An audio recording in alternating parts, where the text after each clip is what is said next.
I just want to know why they're so obsessed with housing associations and housing types of housing association rather than TMOs.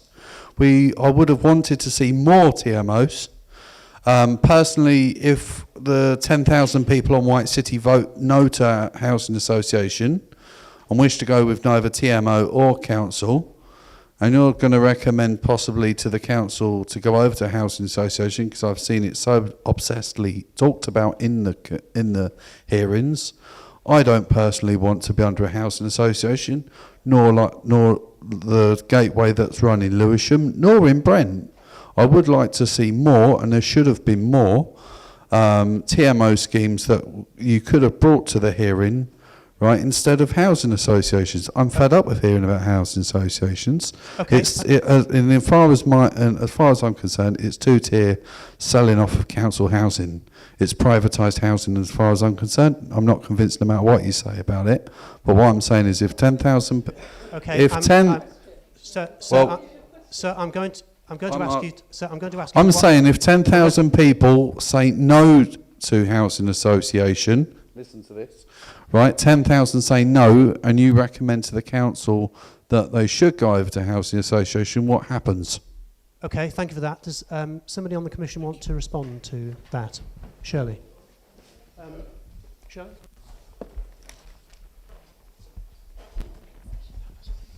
Okay, Edward, thank you for that. We are looking at TMOs as an option. As we've said, we've already been on a visit to one. There is nothing on or off the table at the moment. And what I'm sure that nobody here can predict what 10,000 other residents will vote. And what I would really ask of representatives who are in TRAs, I would ask you, if you're going to use your influence, to use it wisely and to ask people to look at evidence. And just as we don't want to prejudice people, either in favour of or against anything that is not well evidenced, I would ask, I'm begging you as a fellow resident, not to use your influence to suggest to people something that's simply not true. It is not privatisation when something is run as a charity. We're residents. We have the same hopes and fears as other residents. And I understand people's qualms. Even considering the idea of not being with the council anymore is a big deal. But what I would ask you to do is think about the reasons why we're even looking at it. And that is because many of our homes have been at risk under the previous administration. That's why I'm involved in this. So let me just answer your question. We are looking at TMOs. We've already looked at them. We've been on visits. We've discussed them in hearings. We've discussed them in closed meetings. So it's really not true that we're not looking at all kinds of different models of staying with the council and outside of the council. Matthias, did you want to add something to that? I just want to make one clarification. Thank you. I just want to make clarification about the housing association. We are not looking at existing housing associations. We are looking at if a recommendation is made, is a process can be formed where you are supported to set up a housing association based either on a community gateway or other options. And we would look at joining an existing one as an option because nothing's off the table. But I think what Matthias is really important to point out, people tend to think when they hear housing association, oh, they're going to go over to Notting Hill or they're going to go over to some big existing housing association. And we will safeguard against anything that means people in this borough lose control of their homes. And that includes a big housing association that might not have our local interests at heart. That's enough for me on that. Thank you, Shirley. I'm going to go with questions in the order in which people have put their hands up. So I think next is the lady in the second row with the black hat. Oh, thank you. My name's Daisy Cranenberg. I'm with my mum today. We live at Ashcroft Square. I think a lot of people here realise that we've been a very bruised and battered community regarding housing since 2006 to 2014. We did not have TA support where we were. We had to rely on our Labour councillors and Shirley, who is the TA service for us at Queen Caroline. We are very worried about the anxiety and stress that everyone went through. But as soon as it was announced that, council housing was going to be sold, we had a lot of our people who had mental health issues, people who were vulnerable, even those parents saying they were frightened to put their children's names down to school because they didn't feel they have a future. So we just want to make sure that everyone is included and that we do get a chance, to get round to vulnerable people who come to all this. Even we're a little bit awed by it. So, we just want to mention them as well. Thank you. Thank you for that. And the lady in the third row, please. Thanks. My name's Gwen Cook, and I live in the sheltered part of Meadowbank Close. It's a mixed small estate, very small. Since the commission was set up, we've had an election, and the government is threatening to put councils under tremendous pressure by giving housing association tenants the so-called right to buy, which will be funded by the local council by selling off its expensive stock. Now, this situation, we don't know when or how it's going to be done. We may or may not already be a date for the draft bill to come out, but it will have an effect, will it not, on the Commission's decision, and I think everybody will be very concerned about that, including the Commission. Thank you for that. It's a really good question. Does anybody want to respond to that specific point? I mean, clearly, I think you're right. We haven't yet seen the detail of the bill, but Keith. I mean, it is an unfair and pernicious proposal, isn't it, that you extend the right to buy to housing associations and you fund it by selling off the best of the council's housing stock. I mean, what could be more unjust and unfair than that? And of course, we will take that into account.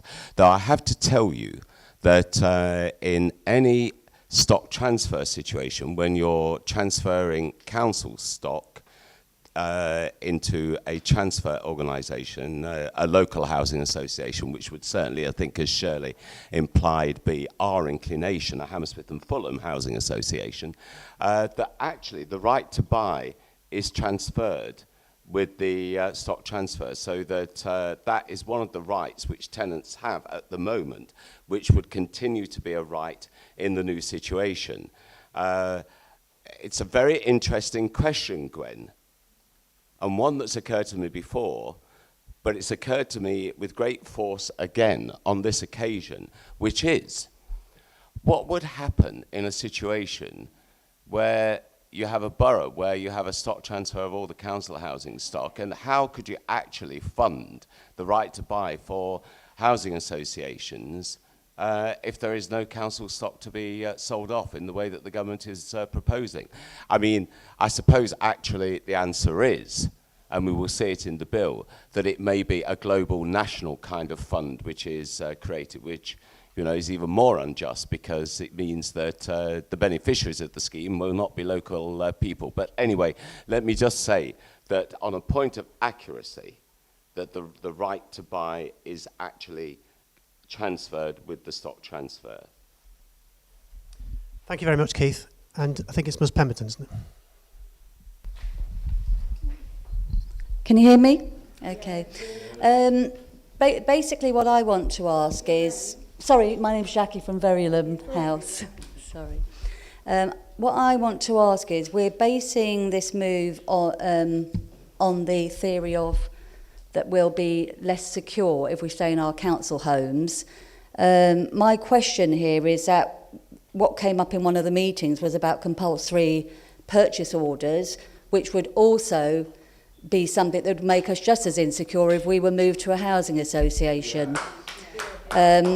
So I think that kind of, goes against what we're actually trying to achieve here. Inside housing, another various things online have actually stated just recently that housing associations are becoming less secure. There's several articles saying about the insecurity on welfare reform in particular, which actually came up in a meeting I attended a hearing the other day, which is even more of a concern to housing associations than right to buy.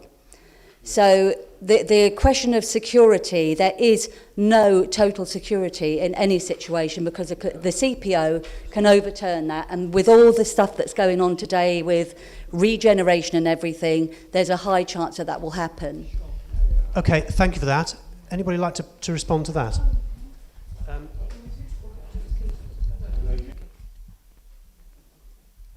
What you say about compulsory purchase orders is true, but of course, by its very nature, compulsory purchase order means that if you own your own home, nothing to do with the council whatsoever, it can be CPO'd.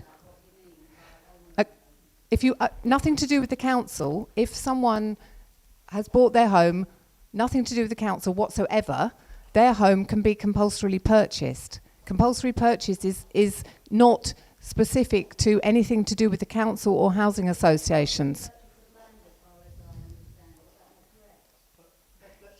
Yeah, but for example, where, like with Crossrail, that's probably an example that people will understand, homes will be compulsorily purchased in order to build Crossrail. And those homes will be of whatever tenure or whoever owns them, the ones that are needed in order to progress that scheme. And that's the basis on which CPOs happen.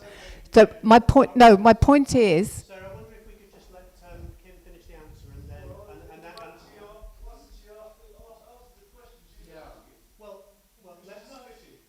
I wonder if you could let Kim give her response first, and then if you want to come back on a different point, I'll try and take that at that stage. I think it's Thank you. better if someone else takes it. Anybody? Keith? Jackie, thank you very much indeed for the question, because I think it is an extremely important and relevant question, and because I knew it had been raised in meetings, as you say, it's something that I've really looked into and done a certain amount of thinking about. And although you are absolutely right, it is perfectly possible for an individual home to be compulsory purchased, and we see that in various situations. What is very unlikely indeed, and I'll give you the reason why in a second, is for a whole estate, for example, to be subject to a compulsory purchase order. And the reason is that each of those properties is liable to be taken to court and to be dealt with in an individual trial. And the fact of the matter is that if you look at the history of compulsory purchases, actually in recent times there have not been a very large number of them, and B, they haven't been mass compulsory purchases, such as you're thinking of in connection, with some of the estates in Hammersmith and Fulham for regeneration purposes, because you're thinking about, really scores, if not hundreds. And it's not a practical proposition for either a local authority or for a council to do, because each of those individual occupiers would be able to take the case to court and to be dealt with in a separate trial. And no council or developer would ever conceive of subjecting themselves. You know how long it takes to deal with a legal case. All those years, all those legal fees, each case being taken to the Supreme Court, it is simply not a practical proposition. And although I'm a bit loath, frankly, to call on my past and come the old soldier with you, I should point out that in my time, I was the nation's, as well as the nation's longest serving housing minister for the last 30 years. I was also the nation's longest serving planning minister for the last 30 years. And I can assure you that there have been no examples of mass compulsory purchase orders on the scale that you fear in living memory. I don't think it's a practical proposition. Can I just ask on that though, if there isn't an estate,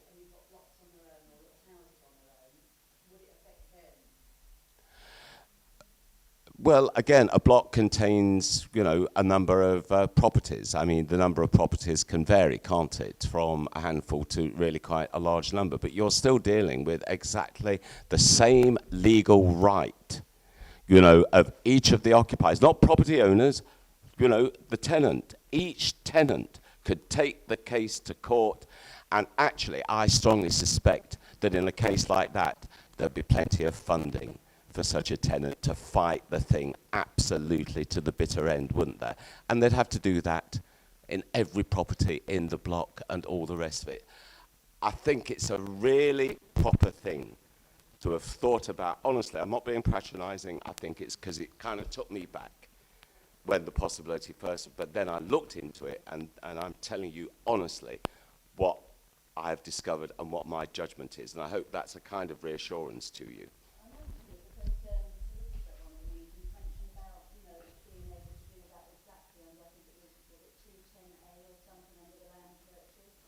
Well, in principle it is. You do it for an individual property, but you wouldn't do it for a whole block or a whole massive property. I'll give you that assurance. Thank you. If it's okay, I'm going to move us on, because I've got 1, 2, 3, I think four more people who haven't yet spoken, and I'll try and get those in before the end of this section. I think it's we're going extending a little bit, but I think probably this is the most significant part of the meeting. So we're going next to the lady in the third row. Hi, my name is Suzanne Iwai. I'm Vice Chair of White City Residents Association Limited up in White City. My first question is, you're describing different types of housing options, the community gateways, the TMOs, various bits and pieces. You've got the benefit of visiting these schemes, and you're wanting to come and get personal evidence from us about what we would like. I actually would like to ask you if, even in this late stage of this Residents Housing Commission, before you come to speak to us at White City, could you give us a mini proper presentation of what those actually are, so that then we can give you feedback and a proper response, rather than just going, blah, blah, blah, this doesn't work, blah, blah, blah, I think this. Because we have a lot of very passionate residents on our estate. We will never, in our Residents Association, represent all of them. And we are more than 10,000 households, let alone that you're saying you want to interview 2,500. You've got estates like that all across the borough. And I think if you roll that idea out, you might get a better response. And then the second question is, the second part, is what you're describing is as a change or no change. I come from a background of miners and builders. I would like to have the idea entertained, if possible, and I'm asking you, would you entertain it? The idea that you might suggest options which would include building on and building more housing, because this juggling around of what you can sell off, what you can just keep maintained, is a bit like putting cars under wraps in garages. We need more garages. Okay. We need more actual spaces. So if there is an option that you'd actually say, within this, we might actually get to build more. Thank you very much for that. Who would like first go at those? Peter? Is that okay, fine? Is it okay, colleagues? Suzanne, I think you're absolutely right on both of those. I think we need to be, if we are to offer options, then we need to spell them out and to give as much detail as possible. We made a start in our second newsletter, the one that I think folk would have received over the last couple of weeks, when we talked a little bit about the community gateway concept, and also a little bit, I think, about the TMO Almo concept as well. But you are absolutely right. We need to do a lot more on that, and actually to relate to a question that's already been asked. In fact, it's really the first question that was asked about security of tenure. We are doing a specific piece in our July newsletter specifically on that issue of the various kind of tenancies under the various kinds of scheme. So they go out to every household, and we are very keen to to do as much presentation as possible, and I take that very seriously. Secondly, you're absolutely right, building more housing, that is something that we're looking at. In fact, actually, that is what we are mandated to look at in the Cabinet report. We're mandated to look at governance, we're mandated to look at maximising investment, we're mandated to look at the possibility of building more council housing. Yes, of course. Hello. Just about the presentation, I can assure you, even the commissioners, we are snowed under with the ideas and the options that is before us. And I think it's a very relevant question. In fact, my wife brought it up the other day that when I tried to explain it to her, she just said to me, I'm confused and it's not clear. So we came up with an idea which I haven't put to anybody, but I think it's an appropriate answer to your question, is that she said to me, why can't you put a visual options up on a board and allow people walking through these visual options, walking through it with discussions, not sitting around so formally like this, but actually talking through on a visual option so everyone can actually see it. And I was going to propose this to the Commission at another stage, but I think there is talk of that, and I think it's a great answer because actually we are all, there's a lot for us all to take in. So I don't underestimate the idea of we understand what you're saying and we understand how to get that process across.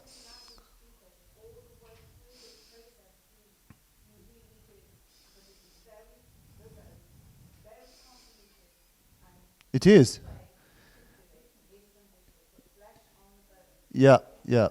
Anyway, oh, surely, okay.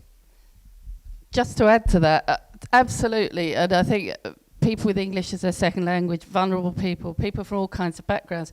But remember what I said earlier, at the moment we're in a massive information and evidence gathering exercise. We're not yet in a position, because part of our role in the Commission is to translate all of this really complicated stuff into bite-sized chunks, into common language, common understanding, but that is detailed enough that people can make an informed choice if they come to vote, but that is not so complex that it turns everybody off. And we understand that's a huge challenge.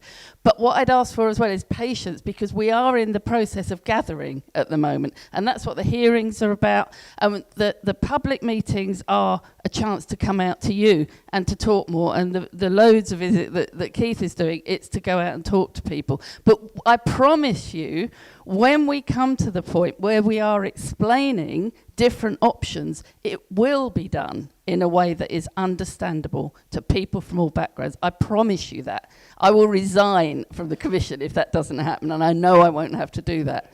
Thank you very much, Shirley. I'm now going to the lady in 1, 2, 3, 4th row. Yeah, thank you. Yeah, so you can ask my second question, which is to do with, which options might include building.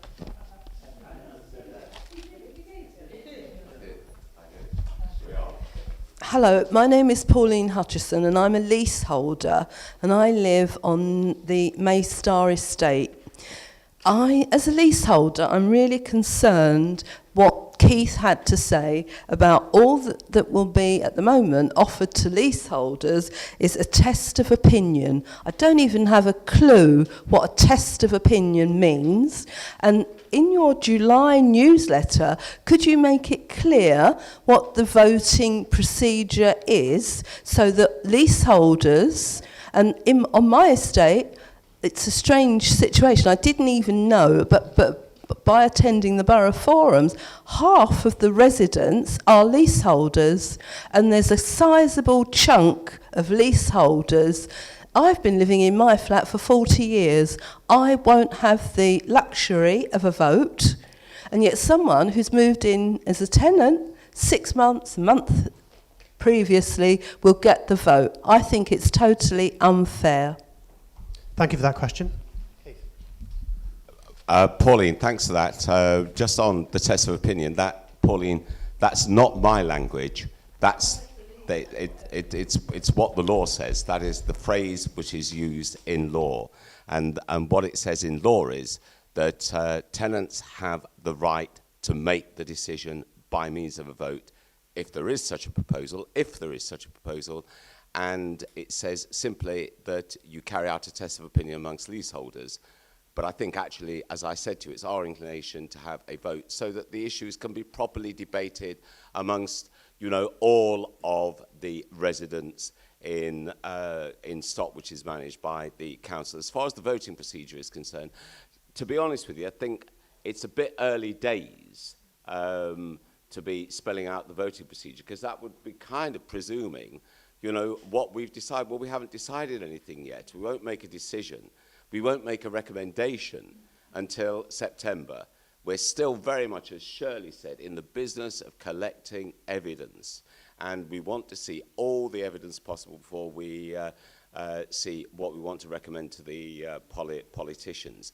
But let me assure you, after that, Pauline, if it did come to a vote, because there was a transfer recommendation, there will be, and I will talk about it very briefly at the very end, a long period of information provision to residents. The law requires residents to receive lots and lots of information on the offer so that they're completely sighted on every aspect of the thing, and there'll be a lot of information about the voting procedure at that stage, which could be in another 18 months' time. So you see, there's a long way to go, and a long period, therefore, in which all residents can get completely familiarised with all the aspects of the thing. But just to come back to one aspect of familiarisation, Susanna's thing about and Johnny's thing about a visual representation.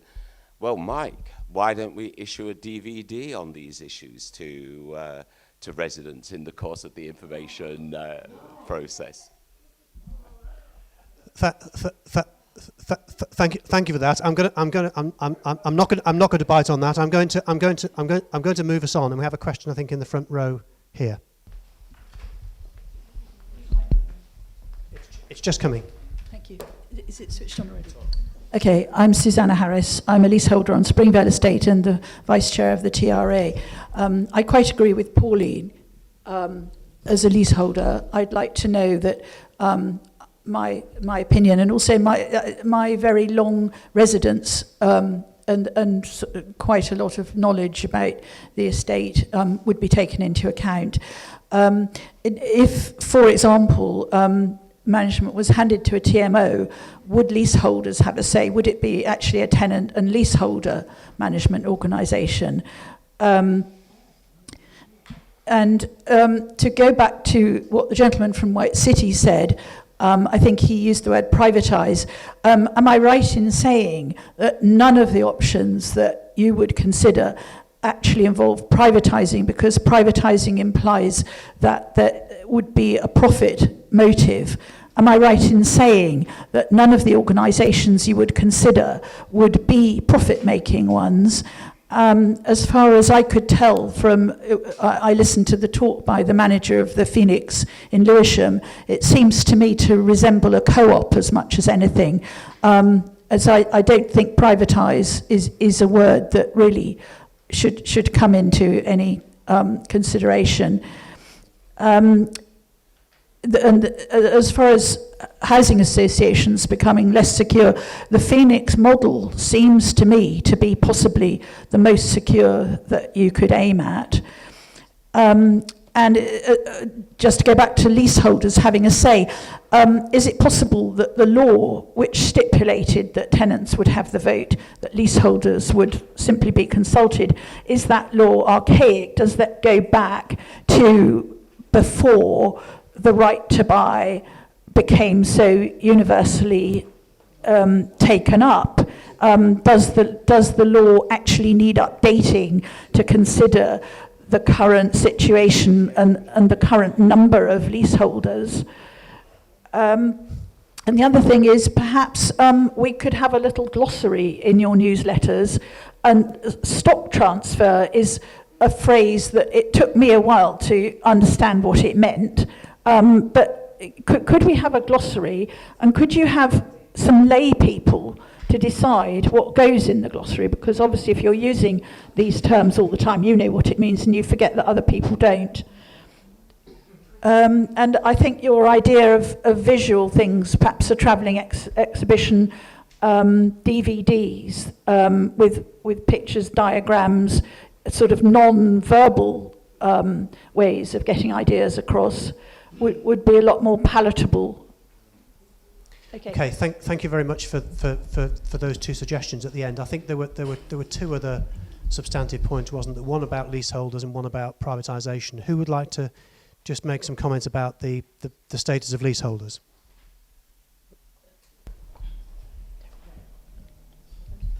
Okay. I think what I wanted to make, we have so far visited Poplar Arc, and that includes the option of regeneration and rebuilding, which answers very well the last question about having an option which includes building new homes and also regeneration. Poplar Arc is available on our blog, and I think website. It's very easy for the members here to visit our blog. You will see some very beautiful pictures there and sort of well-written layman's understanding of what is going on there. You are very right that we need visuals because pictures normally are better than so many words. And I think all the commissioners have taken that point. Hopefully, when we meet you again, we would have something about that to make sure that we take you through some of the visits we have done. In terms of the leaseholders, as a leaseholder, I'm looking at our rights. I know from Pauline, normally it's statutory, we cannot change the rights of tenants. The rights of tenants supersedes the rights of leaseholders in terms of voting. That's normally for the parliament to change, but for that we can't. But as commissioners, we are committed that in our recommendation, we will make sure that leaseholders have a right for their voices to be heard and to participate in the voting. And the manifesto is very clear. It's about giving us a voice, not under the divide and rule tenants and leaseholders. We are all residents. And I think that answers the question which has been raised about TMO. If something like that was to be an option, it would be a good idea. Again, this is evidence about you giving us what you think would be in our best interests as residents. Maybe we could think about residents management organization instead of TMO. But our rights are protected. This is about us. And whatever option we recommend, it will include in terms of governance, because whether we have control is about the governance. And the governance in most of the visits we have had, Phoenix, Poplar Arc, you find that residents are part of the board, management board. They are part of the decision making. And most of the decisions which are taken about, they have a right to vote. If you have a right to vote, there is no way decisions are going to be taken under whatever options we go for, where your interests are not protected. I understand, and I think all of us as commissioners understand our fears, sometimes the headlines, but I think you can trust all of us that we are residents, leaseholders or tenants. Whatever outcome comes out of what we are doing here, your written comments, your written questions will be part of the process. And some of the questions you have raised here today, we may not have the answers. We are going to go back on the drawing board and think about how well we can make sure that we meet some of the questions you have mentioned today. So as a leaseholder, we are three of us on the commission. Pauline, I can assure you we are looking after our interests as leaseholders, but also our interests as residents. This is a once in a lifetime chance for us to have a say, and also to make sure that whether we go for retention, we got what the chair said, we are going to maximize in terms of the level of service we are getting, whether it's repairs, whether it's cleaning, whether we go for transfer, whichever option we go to. The overall overriding objective of this is to get better services, is to make sure that our homes are not sold.